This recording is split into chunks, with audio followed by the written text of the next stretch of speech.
మౌనంతో కూడా ఈ ప్రపంచంలో మార్పులు తీసుకురావచ్చు. ఒక సాధువు ఏకాంతంలో కూర్చుని నిశ్శబ్దంగా ఉన్న ఆయన చైతన్యం చుట్టూ ప్రపంచాన్ని శాంతిగా మార్చుతుంది. ఇలాంటి మార్పు మనం చూస్తాము బుద్ధునిలో, శ్రీరామకృష్ణ పరమహంసలో, శ్రీ రమణ మహర్షిలో మరియు స్వామి వివేకానందుడిలో. ఒక వ్యక్తి ధ్యానంలో కూర్చుని ఎలా ప్రపంచాన్ని మార్చగలడు? మనమిప్పుడు ఈ ప్రశ్నకి సమాధానంగా చరిత్రలోని నిజమైన సంఘటనలతో ఒక అంతర్ముఖ ప్రయాణం చేద్దాం. ఒకసారి గౌతమ బుద్ధుణ్ణి ఎవరో అన్నారు, భిక్ష ఎత్తుకుని బ్రతికే బదులు ఏదైనా పని చేసుకోవచ్చుగా, మీ పరివారంనంటా ఏ పని చేయకుండా ఊరు మీదే పడి తింటున్నారు. అప్పుడే బుద్ధుడు ఇలా చెప్పారు, ఒక రైతు తన పొలం దున్ని ధాన్యం పండించుకుంటాడు. అలాగే మేము మనస్సులోకి దిగి దుర్వాసనలను త్రవ్వి ముక్తి అనే ధాన్యాన్ని పండించుకుంటాం. ఆ ధాన్యాన్ని మేము మాతో పాటు ప్రపంచానికి పంచుతాం. ఈ ధాన్యం అన్నం కాదు, ఇది శాంతి, అహింస, ప్రేమ, జ్ఞానం. ఇవి మౌనంగా ప్రసరిస్తాయి. వీటి ప్రభావం మాటల కంటే గొప్పది. వీటి శక్తి నదీ ప్రవాహంలా విస్తరిస్తుంది. వాటికి పండుగలు అవసరముండదు, వాటికి ప్రసంగాలు అవసరముండవు. ఒక ధ్యాన సిద్ధుని నిశ్శబ్దంలో కూడా విశ్వం స్పందిస్తుంది. మహాయోగి తనలో జరిగిన మార్పుతో మాత్రమే కాదు, ఆ మార్పు నుంచి కలిగిన వైబ్రేషన్లతో ఇతరులలో మార్పుని తీసుకువస్తారు. దీనిని మనం తపస్సు ద్వారా సమాజాన్ని శుద్ధి చేయడం అనే తత్వంగా చూడవచ్చు. ఈ తత్వానికి అద్భుతమైన ఉదాహరణ గౌతమ బుద్ధుని జీవితంలో మరో గొప్ప సంఘటన ద్వారా తెలుస్తుంది. అంగుళిమాలుడు ఒక భయంకరమైన దొంగ, పక్కా బందీబోడు.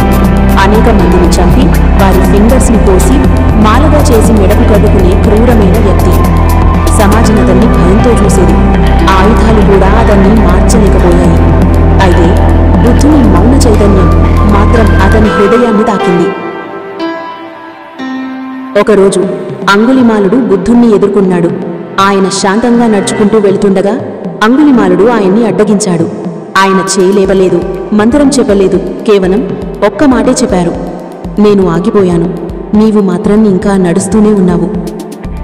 అంగుళిమాలుడు ఆశ్చర్యపోయాడు. నేను నడుస్తున్నానా, మీరు ఆగిపోయారా అని ఆశ్చర్యంతో అడిగాడు. అప్పుడు బుద్ధుడు చెప్పారు, నేను పాపాల నుండి ఆగిపోయాను, నీవు మాత్రం హింసతో నడుస్తూనే ఉన్నావు. ఆ మాటలు మామూలు మాటలు కాదు, హృదయాన్ని కదిలించే పదాలు. ప్రతి అక్షరం శాంతి, దయ, అవగాహనతో నిండి ఉంది. ఆ చైతన్యం, ఆ స్థితి అంగుళిమాలుడి లౌకిక స్వభావాన్ని దాటి అతని హృదయంలోని మానవత్వాన్ని స్పృశించింది. ఆ దయతో నిండిన మాటలు అతని లోపల ఒక తీయని తుఫానును లేపాయి. అతను చేతిలో ఉన్న ఆయుధాన్ని వదిలి బుద్ధుని ముందు మోకాళ్లపై వాలిపోయాడు. మహాస్వామి, నన్ను మార్చండి అన్నాడు. అంతటి క్రూరుడు బుద్ధుని వైబ్రేషనల్ ప్రెజెన్స్లో శాంతికి శరణుగా మారాడు, శిష్యుడిగా మారాడు, మనిషిగా మారాడు. ఈ కథ మనకు చెబుతోంది, ఒక మహాయోగి మాటలు మాత్రమే కాదు, ఆయన చైతన్యం కూడా ప్రాణులను మార్చగలదు. ఆయన ప్రెజెన్స్లో ఏదో జరుగుతుంది, అది వర్ణనకు అతీతం. ఇదే తత్వం మనం శ్రీరామకృష్ణ పరమహంసలు జీవితంలో మనం చూస్తాము. ఒకరోజు మధుర్ బాబు శ్రీరామకృష్ణులను తన గుర్రపు బండిలో తీసుకెళ్తూ చిట్పూర్ వీధిలో ప్రయాణిస్తున్నాడు. ఒక్కసారిగా శ్రీరామకృష్ణంలో ఒక అపూర్వ భావం వచ్చి చేరింది. ఆయన కనిపించింది, తాను సీతగా మారిపోయాను, రావణుడు నన్ను ఎత్తుకుపోతున్నాడు అని. ఈ దృశ్యం అంతర్గతంగా గాఢంగా అనుభవిస్తూ ఆయన భౌతిక లోకాన్ని మరచిపోయారు. అదే సమయంలో మధుర్ బాబుకి పగళ్లు సడలినట్టు అనిపించింది. గుర్రాలు తడబడ్డాయి, బండి ఆగిపోయింది. పక్కనే ఉన్న ఆయనకు ఏం జరుగుతోందో అర్థం కాలేదు. భావ సమాధి నుండి బయటికి వచ్చిన శ్రీరామకృష్ణులు చెప్పారు, తాను సీతగా మారిపోయినట్టు, రావణుడు తనను ఎత్తుకుపోతున్నాడని, జటాయువు రావణుని పుష్పక విమానాన్ని ధ్వంసం చేయడానికి ప్రయత్నిస్తున్నట్టుగా భావం వచ్చింది. ఆ అనుభూతి అంత గాఢంగా నిజంగా అనిపించింది. మధుర్ బాబు రియలైజేషన్కి వచ్చాడు. బాబా, నీతో వీధిలో ప్రయాణించడం కూడా ప్రమాదమే. ఎందుకంటే నీ లోపల జరిగే డివైన్ విజన్స్ కూడా బయటి ప్రపంచాన్ని ప్రభావితం చేస్తున్నాయి. ఈ సంఘటన మనకు ఒక గొప్ప సత్యాన్ని చెబుతుంది. మహాయోగుల భావాలు, కాంటంప్లేషన్స్ కేవలం ఆంతర్యానికి పరిమితం కాదు, అవి చుట్టూ ఉన్న వస్తువులు, ప్రాణులు, ప్రకృతి మీద సటిల్ ప్రభావం చూపిస్తాయి. అంత శక్తివంతమైనది ఒక సత్యసాధకుని చైతన్యం. అది ధ్వని లేకుండా మార్పు తీసుకొచ్చే శక్తి. ఒక సాధారణ మనిషి ఆలోచనలు తన వరకు పరిమితమైతే ఒక పరమహంస భావాలు విశ్వాన్ని తాకుతాయి. ఆయన చైతన్యం, ఆ స్థితి మాటలు కంటే గొప్ప మార్పుని సృష్టిస్తుంది. ఆయన ఉన్నంత మాత్రాన పరిసర ప్రపంచం శాంతిగా ఉంటుంది. ఇదే తత్వాన్ని మనం రమణ మహర్షి దగ్గర స్పష్టంగా చూస్తాము. ఆయన మాట్లాడకపోయినా ఆయన సమీపంలో ఉన్నవారికి ఒక అపూర్వ శాంతి అనుభూతి కలిగేది. ఆయన చైతన్యం, ఆ స్థితి ప్రశ్నలకే సమాధానమై మనస్సులో తలుపున వెలుగుని నింపేదంటారు అనేక మంది ఆయనను ప్రత్యక్షంగా దర్శించినవారు. ఇదే తత్వాన్ని మనం స్వామి వివేకానంద జీవితంలో కూడా చూస్తాము. ఒకసారి ఆయన చెప్పారు, నేను కేవలం బోధించడానికే కాదు, నా సమీపంలో ఉండేవారు నా మాటలు కన్నా నా స్థితి వలన ఒక ఉన్నతమైన స్థితిలోకి చేరుతారు అని. ఆయన మాటలు కన్నా ఆయన స్థితి గాఢంగా ప్రభావం చూపేది.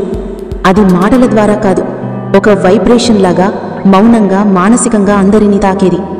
ఇది కేవలం భారతీయ శిష్యులు మాత్రమే కాదు, విదేశీయులు కూడా గాఢంగా అనుభవించిన సత్యం. Sister Nivedita Margaret Elizabeth Noble, ఐర్లాండ్కు చెందిన విద్యావేత్త. ఆమె ఇలా అన్నది, స్వామీజీ నాకు భావనలను మాత్రమే బోధించలేదు, ఆయన తన ఉనికితో నా అంతర్ముఖాన్నే మార్పు చెందించారు. ఆయన నాలో భారతదేశాన్నే మేల్కొల్పారు. ఆయన సమీపంలో ఉండటం వేరు, అది ఉపన్యాసం విన్న ఫలితాన్ని మించినది. Captain Sevier and Mrs Charlotte Sevier ఇంగ్లాండ్కు చెందినవారు. వారు స్వామి వివేకానంద ప్రభావంతో హిమాలయాలలో మాయావతి అద్వైత ఆశ్రమం స్థాపించడానికి సహకరించారు. మిసెస్ సెవియర్ స్వామీజీ గురించి ఇలా చెప్పారు, ఆయన నిశ్శబ్దమే గ్రంథాల కన్నా ఎక్కువగా మాట్లాడేది. కొన్నిసార్లు ఆయనతో ఒకే గదిలో ఉన్నప్పుడు సత్యం లేదా ఆత్మ యొక్క పాదముల దగ్గర ఉన్నట్టుగా అనిపించేది. జోసెఫిన్ మ్యాక్లోడ్ అమెరికాకు చెందినవారు. ఆమె స్వామీజీని అమెరికాలో లండన్లో ప్రచారం సమయంలో దగ్గరగా చూసింది. ఆమె ఒకసారి అన్నది, ఆయన ఉపన్యాసాలు వినడానికి రాలేదు, ఆయనను చూడడానికి వచ్చాను, ఎందుకంటే ఆయనతో ఉండటం చాలు అన్నారు. ఆయనతో ఒక్క క్షణం గడపడం కూడా నా లోపల ఏదో మార్పు తీసుకువచ్చేది. సారా ఎలెన్ వాల్డో ఆమె స్వామీజీ యొక్క ఉపన్యాసాలను నోట్స్ తీసి ఇన్స్పైర్డ్ టాక్స్ అనే పుస్తకంగా ప్రచురించారు. ఆమె స్వామీజీ యొక్క స్థితి గురించి ఇలా చెప్పారు, స్వామీజీ నిశ్శబ్దంగా ఉన్నా కూడా ఆయన చుట్టూ ఉన్న వాతావరణం ఒక ఉన్నత శక్తితో నిండి ఉందని అనిపించేది. జోసెఫిన్ మ్యాక్లూడ్ అమెరికాకు చెందినవారు. ఆమెను స్వామీజీ స్వామి కృపానందగా సంబోధించారు. ఆయన స్వామీజీ యొక్క వైబ్రేషనల్ ప్రెజెన్స్ గురించి త్రివేణి సంగమంలో జరిగిన ధ్యాన సందర్భంలో చెప్పినట్లు గుర్తించబడింది. చివరగా ఈ విదేశీయులందరూ ఒకే విషయం చెప్పారు, అది స్వామీజీ వివేకానందతో ఉన్నప్పుడు ఆయన మాట్లాడకపోయినా ఒక మహత్తరమైన శక్తి తమను తాగినట్టు అనిపించేది. ఆయన మాటల కంటే ఆయన ఉనికి గొప్ప ఉపన్యాసం. ఇదే తత్వం బుద్ధుని మాటల్లోనూ ఉంది. ఇదే తత్వం రామకృష్ణుని జీవితంలోనూ ఉంది. ఇదే తత్వం మనం అంతర్ముఖంగా ప్రయాణించిన ప్రతిసారి వచ్చే మార్పు.